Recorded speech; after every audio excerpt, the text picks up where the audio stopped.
से जब भी पूछा जाता है भाजपा के बड़े बड़े नेताओं को, तो उनका यही कहना है कि इस बार भाजपा 50 के पार। ये जो भी कहता है 50 के पार, उस इंसान को थोड़ा वहम है, क्योंकि अब मुझे लगता है भाजपा 50 के पार नहीं, भाजपा 90 की 90 सीटें जीत जाएंगी। मैं एलजी साहब से कहना चाहता हूँ, जो विपक्ष काम नहीं कर रहा वो आप बड़े अच्छे से कर रहे हैं कि हम 50 नहीं 90 ही ले जाएंगे। ये रविंद्र रैना जी को भी पता है, लेकिन क्या करें, मजबूरी है, चुप रहना पड़ता है।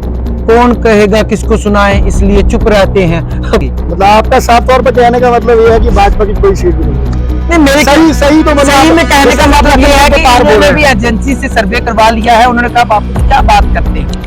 गृह मंत्री अमित शाह ने जम्मू कश्मीर के भाजपा के जितने भी नेता हैं उनको कहा है कि आप लोग जाकर लोगों से राब्ता करें, और उसके बाद ऐसा लगना शुरू हो गया एक बार फिर से कि शायद जम्मू कश्मीर में विधानसभा के चुनाव जो है वो शायद जल्द हो सकते हैं। और अगर इस समय मौजूदा हालात की अगर बात करें तो जिस तरह से जम्मू कश्मीर में प्रॉपर्टी टैक्स को लेकर अगर बात करें या फिर बुलडोजर को लेकर बात करें, फिलहाल अगर कहें तो जरूर बुलडोजर की अगर बात करें तो जरूर रुका हुआ है फिलहाल अभी, पर अगर देखा जाए तो काफी ज्यादा इस समय लोग जो है वो रोष प्रदर्शन जगह लगातार जो है वो भाजपा के खिलाफ जताते हैं, मौजूदा JKUT LG महोदय के खिलाफ जताते हैं कि लोग गुस्साए हुए हैं। पर जिस तरह से गृह मंत्री अमित शाह ने कहा है कि लोगों के साथ राब्ता जाकर बनाया जाए, और जब हमारा सवाल भाजपा नेताओं के साथ रहता है तो उन लोगों का यही कहना है कि इस बार 50 के पार। इस सब पर चर्चा करने के लिए मेरे साथ समय सतवीर सिंह मनास मौजूद है। मनास साहब, भाजपा 50 के पार का नारा हमेशा से जब भी पूछा जाता है भाजपा के बड़े बड़े नेताओं को, तो उनका यही कहना है कि इस बार भाजपा 50 के पार। क्या कहेंगे आप? नहीं, ये जो भी कहता है 50 के पार, उस इंसान को थोड़ा वहम है, क्योंकि अब मुझे लगता है भाजपा 50 के पार नहीं, भाजपा 90 की 90 सीटें जीत जाएंगी। क्योंकि जिस तरीके से एलजी मनोज सिन्हा साहब दिन रात जम्मू कश्मीर के लोगों की, आवाम की तरक्की के लिए नए नए कारनामे कर रहे हैं, नए नए काम कर रहे हैं, भाजपा अब की बार 90 पार, बाकी कोई नहीं है, बाकी सबकी हार, भाजपा 90 पार जब तक एलजी मनोज सिन्हा यहाँ पे है। आगे आगे देखिए क्या होता है। अब रविंद्र रैना जी का बयान आ जाएगा, 50 से भी ऊपर जाएंगे, और एक दिन ऐसा बयान आएगा जब एलजी साहब यही होंगे, वो कहेंगे हम 90 के पार जाएंगे, अब कोई मुकाबला ही नहीं रहा है। मैं एलजी साहब से कहना चाहता हूं, जो विपक्ष काम नहीं कर रहा वो आप बड़े अच्छे से कर रहे हैं, आप वो काम करते रहिए, विपक्ष घर में सोया रहेगा और पता भी नहीं चलेगा बीजेपी 90 की 90 सीटें जीत गई। मना साहब, जम्मू में अगर बात करें तो काम तो हुए हैं। अगर देखा जाए तो जिस तरह से इस समय बढ़िया तरीके से सड़कें बन रही हैं, स्मार्ट सिटी के तहत जो है कैमरास लगे हैं, फुटपाथ बढ़िया तरीके से बन रहे हैं, सफाई हुई है, इतने सारे जम्मू में काम नहीं हुए हैं क्या? नहीं, आपका कैमरा जो लगा हुआ है, मैं सतवीर सिंह मनास क्या बोले, कैमरे के पीछे भी देख लीजिए, पूरी झाड़ है, कौन सी सफाई हुई है यहाँ पे? अगर कैमरा घुमा के देखेगा, वेस्टेज ऑफ स्टेट की जो पैसा होता है उसकी वेस्टेज ऑफ स्टेट मनी देखिए ना, ये पूरा दिखा रहा है, तो आप कैसे कह सकते हैं काम हुआ है? अभी आप इसकी बात जम्मू शहर की बात करते हैं, आप इससे थोड़ा सा बाहर चले जाइए, जीवन चौक पूरा उखड़ा पड़ा है, वो आपका जो बॉटनिक नया बनेगा, उखड़ेगा तो सही, तो नया जब बन जाएगा, जब तैयार हो जाएगा, जब होगा वाकई में बना है, तो हम अंधे थोड़ी ना है, विरोध के लिए विरोध थोड़ा करेंगे। जो हमारे एलजी साहब कहते हैं, कुछ लोग विरोध के लिए विरोध करते हैं, जब वो पूरा चमचमा रहा होगा, बॉटनी गार्डन चल रहा होगा, फवारे चल रहे होंगे, मखमली रोड होगा, बिजली 24 घंटे होगी, पानी 24 घंटे होगा, तो किसको तकलीफ है? कौन विरोध के लिए विरोध करेगा? सब हम ही बनेंगे। लेकिन पूरा शहर आपने उखाड़ फेंका है स्मार्ट सिटी के नाम पे, सिर्फ नाम लिखने पर से आपने पूरे टैक्स लागू कर दिए। जब स्मार्ट सिटी बनेगी उसके बाद जो लागू करना होगा करिए, अभी आपकी मंशा है नहीं पूरे काम करने की। थोड़ी देर के बाद अगर चुनाव आ गए तो यहाँ पे कोड ऑफ कंडक्ट लग जाएगा, काम बंद हो जाएंगे। ये सिर्फ झांसे में फंसाते हैं। हो सकता है काम जब पूरे हो जाएंगे, जब बढ़िया तरीके से शहर खूबसूरत लगेगा, तो हो सकता है चुनाव उस समय ही हो। तो जब खूबसूरत हो जाएगा तो सब कुछ उस समय ही हो, अभी क्यों? अभी कौन सी जल्दबाजी? जम्मू कश्मीर के लोग जम्मू कश्मीर छोड़कर तो ना भागे, हम समझ गए आपने हमें चक्की में पीसना है, तो ठहर जाइए थोड़ी देर, हमारी स्टेट दे दीजिए हमें, हमारे लोग, हमारे नुमाइंदे दे दीजिए। जब वो होंगे टैक्स भी आएगा, सब कुछ आएगा, लोगों में बात होगी, हम जाएंगे लोगों के घरों में जाएंगे, नुमाइंदे बात करेंगे, तो हम टैक्स देंगे। इतनी जल्दी क्या है? ठहर जाइए। जब आप कहते हो कि हो सकता है, जब हो जाएगा तो हो सकता है जब चुनाव हो जाए, हमारी स्टेट वापस मिल जाए, हमें पूरी जितनी भी हमारी पावर्स थी वो मिले, तो हम काम करने के लिए तैयार, टैक्स देने को भी तैयार है।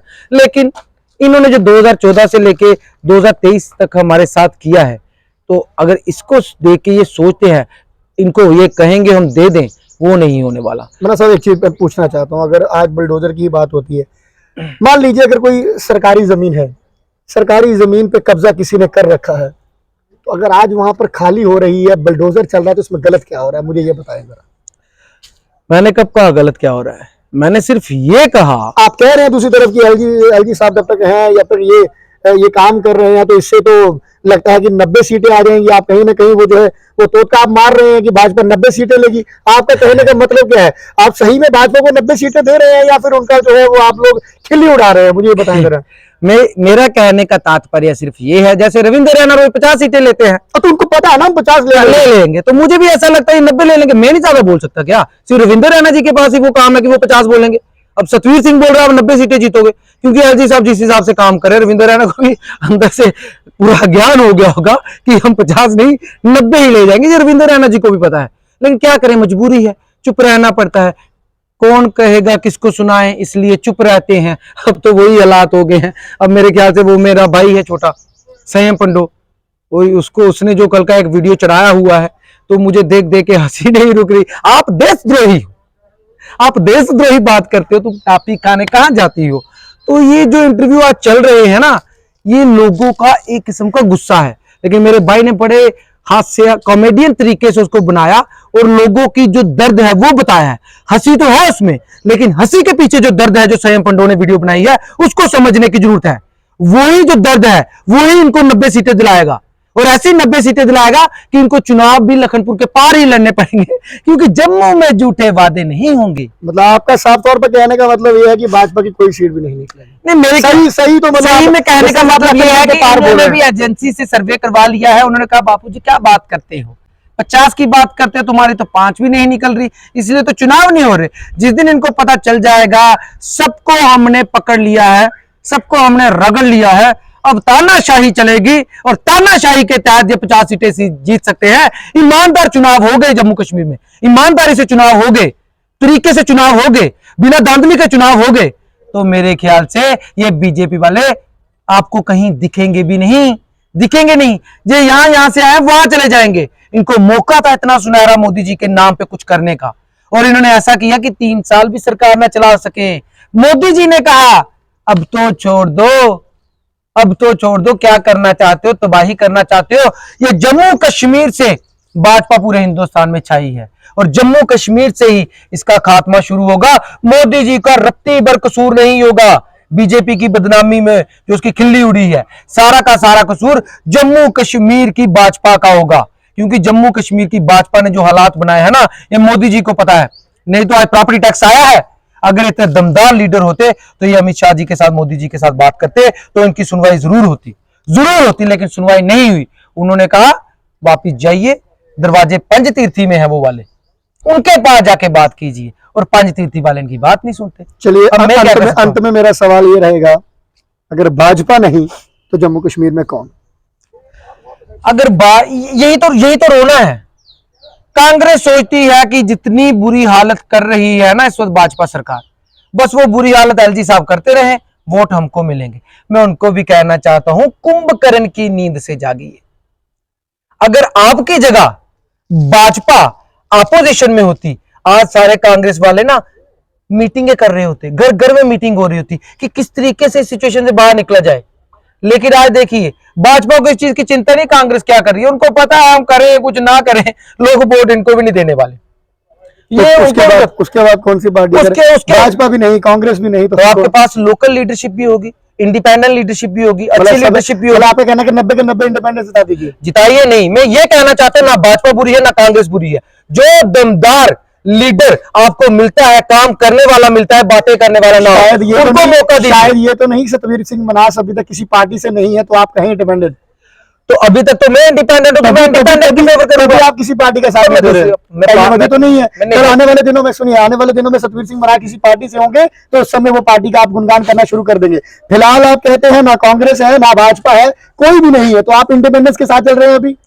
फिलहाल तो मैं खुद भी आप इंडिपेंडेंस, इसीलिए मैं इंडिपेंडेंट हूं। फिलहाल तो मैं जगाना चाहता हूं कि जाग जाइए, जनता के काम करिए। बाकी पार्टी का झंडा डंडा बुरा नहीं होता, उसके अंदर जो लोग काम करने वाले होते हैं वो बुरे होते हैं, वो नालायक होते हैं, वो निकम्मे होते हैं। किसने कहा भारतीय जनता पार्टी बुरी है? अगर बुरी होती तो वो 2 बार जीते नहीं पार्लियामेंट में। अगर बुरी होती तो वो 2014 में यहां पे सरकार नहीं बना पाते। लेकिन आज उनके लोगों ने जो कुकर्म किए हैं उसकी वजह से उसकी बदनामी है। हो सकता है आने वाले वक्त में भाजपा में कुछ ऐसे अच्छे नेता आ जाए, ऐसे दमदार नेता आ जाए जिनकी लोगों के बीच में छवि हो, जिनका लोग घरों में स्वागत करें, जिन पे लोगों को यकीन हो। जब तक ऐसे नेता आएंगे इनके ऊपर कोई यकीन है? चिंता नहीं करनी, चिंता नहीं करनी। चिंता चिता समान होती है, यह भी आपने सुना होगा अपने गुरुओं से।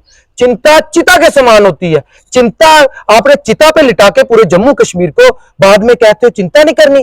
कौन बंदा है जो चिता पे लेटा मरने के मुंह पे आ गया है और आप कहते हो चिंता नहीं करनी? अगर रविंद्र रैना जी इतना ही आप में वो है, इतने गच है, आप मेरे बड़े भाई हो। इमोशनली मेरा आपसे कोई टारगेट नहीं करता हूं, मैं आपको पर्सनली मेरा कोई लेन देन नहीं, लेकिन पॉलिटिकली मैं कहना चाहता हूं रविंद्र रैना जी ये फेलियर है आपका। और कुछ लोग जो भाजपा में कहते हैं हम लोगों के लीडर हैं, अगर लोगों के लीडर हो तो आ जाइए, दीजिए यहां पे धरने प्रदर्शन शुरू कर दीजिए लोगों के हक में। क्यों नहीं देते? क्योंकि आपको लोगों की बात नहीं करनी है, आपको अपने बड़े बड़े लीडरों की चाकरी करनी है। आप उनकी चाकरी करते हो, आप लोगों के लीडर नहीं हो। और मैं भारतीय जनता पार्टी के कोई, मेरे ख्याल से मैं संघ के लोगों को कहना चाहूंगा, पहली बार बोल रहा हूं आपके इस इंटरव्यू के माध्यम, चैनल के माध्यम से पहली बार आरएसएस राष्ट्रीय स्वयं सेवक संघ से कहना चाहता हूं, क्योंकि you are most powerful than BJP. आपसे एक बात कहना चाहता हूं, ऐसे होनहार, ईमानदार, दमदार लोगों को सामने लाइए जो लोगों की बात करने का दम रखते हो, जो अगर एलजी साहब गलत कर रहे हो उनकी खिलाफत करने का दम रखते हो, ऐसे लोगों को सामने लाइए चुनावों में जो लड़ सके। इन लोगों को मत लाइएगा, क्योंकि इन्होंने पूरे भारत में फजीहत करा रखी है भारतीय जनता पार्टी की। आखिर मैं यही कहूंगा, जय हिंद, जय भारत, जय जम्मू कश्मीर।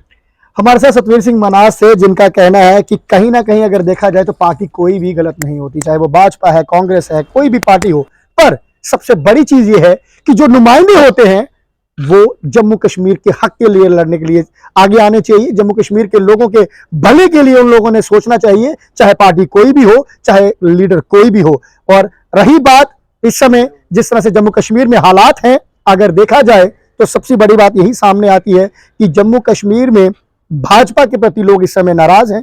लोग जो है वो रोष प्रदर्शन लगातार जो है भाजपा के खिलाफ करते हैं, और जब भाजपा के आला अधिकारियों से सवाल होते हैं तो उनका कहना है कि कहीं ना कहीं देखा जाए तो सब कुछ जो है वो एलजी कर रहे हैं, भाजपा इस समय जो है जम्मू कश्मीर में कुछ नहीं कर रही है।